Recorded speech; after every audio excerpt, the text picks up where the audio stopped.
Thank you for joining us here on the news at 6. I'm Shira Matsuzawa.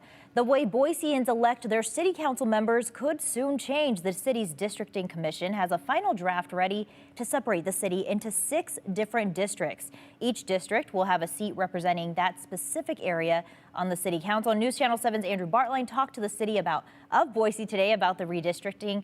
Andrew, why is this happening now? Well, the city has had districts in the past because of a new state law from 2020. That law requires larger cities to separate out city council elections by districts rather than at large. Looking at the latest census data, this would also apply to Meridian and Nampa. But Boise is fully implementing these new districts for their specific council elections starting next year.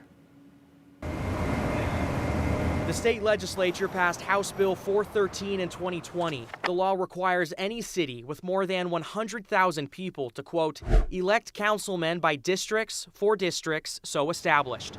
And to represent a district on the council, the candidate must live in that same district. It left the city just a few weeks, really, maybe up to 2 months, to district for the first time before the 2021 election. Hannah Brass-Greer is the city's director of strategic initiatives. She says all 6 city council seats are up for election in November of 2023. In 2021, there were 3 members elected by district, and this next year, all of them will be elected in a district. The city's districting commission has proposed this as their final draft. It separates the city into 6 districts, roughly equal in population. So keeping that variance as low as possible while also keeping the districts compact, trying to keep neighborhoods together, not split precincts, county election precincts to the extent possible. But the districts could split up the council. Looking back at previous redistricting plans from June 2021, a previous draft shows the neighborhoods of all the city council members.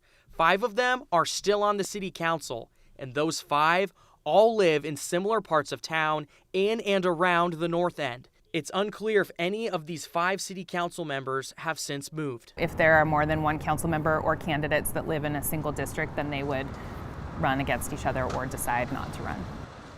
Brass-Greer says the districting commission cannot take into account where current council members live when they're drawing out these boundaries. Anyone who wants to submit their input or public comment can do that next Wednesday. There will be a public hearing at 7 p.m. in the city council chambers. The city hopes to finalize these district boundary lines sometime in December. All right, looking forward to see what happens there. Thanks, Andrew.